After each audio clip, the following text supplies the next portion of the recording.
Today, I will be discussing ASEAN integration, which is one of the most important regional initiatives in Southeast Asia.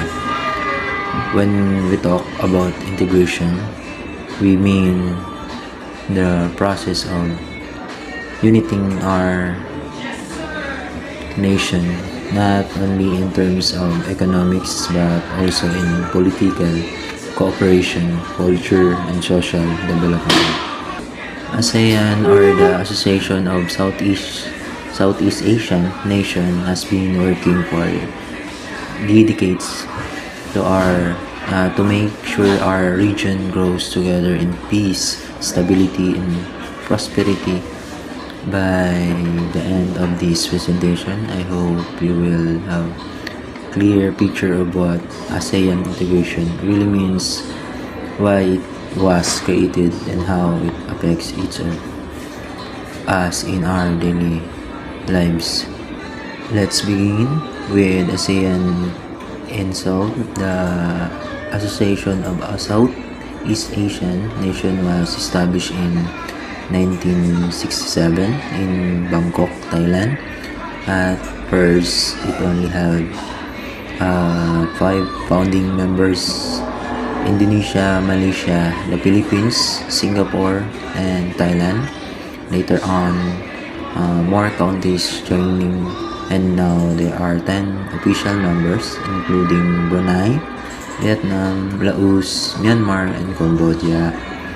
The main purpose of ASEAN is cooperation. By working together, member countries aim to maintain peace and stability in the region while also improving the lives of their people. It is about solving problems not individually but collectively as one region. As ASEAN, integration is the process of bringing all member nations closer together as a community. It means reducing barriers such as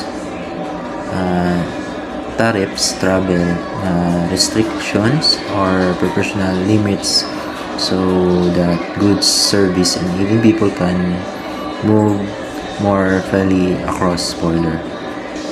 It's similar to how the European Union works. Although ASEAN has its own unique style of integration, the ultimate goal is to make Southeast Asia more competitive in the global stage while strengthening ties among neighbors. Integration is not just economic, it also covers politics, cultural exchange, education, disaster response, and even security cooperation. Good day, I am Maria Alexandria Stephanie Bonjoc, and to understand ASEAN integration more clearly, we can look at its three main pillars. First, the political security community, which focuses on peace and stability. So ASEAN countries have agreed to settle disputes peacefully and to avoid conflicts that may harm the region. Second, the Economic Community or AEC aims to create a single market and production base. This makes ASEAN a powerful player in the global economy where businesses and investments can flow freely. And third, the Socio-Cultural Community, which emphasizes people-centered development. This includes education, environmental protection, cultural preservation, and addressing issues such as health, labor, and social equality. Together, these three pillars ensure that ASEAN's growth is balanced, not just focusing on money and trade, but also on peace, security, and the well-being of its people. Now, what are the benefits of ASEAN integration? First, it creates larger economic opportunities. With a more open trade, businesses have access to over 600 million consumers in the region. Second, it allows access to wider markets. This means cheaper goods, more competitive products, and better chances for small and medium businesses to grow. Third, ASEAN integration strengthens our regional identity. Instead of competing with one another, ASEAN countries can stand united in global negotiations, which gives us more influence. Fourth, peace and security are enhanced. When countries work together, there's less chance of conflict and more chances of solving problems cooperatively.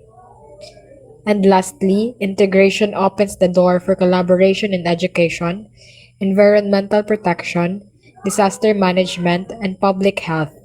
For example, during natural disasters or pandemics, ASEAN countries can send help to one another. While ASEAN aims to build unity and cooperation among Southeast Asian countries, there are still many issues that make integration difficult.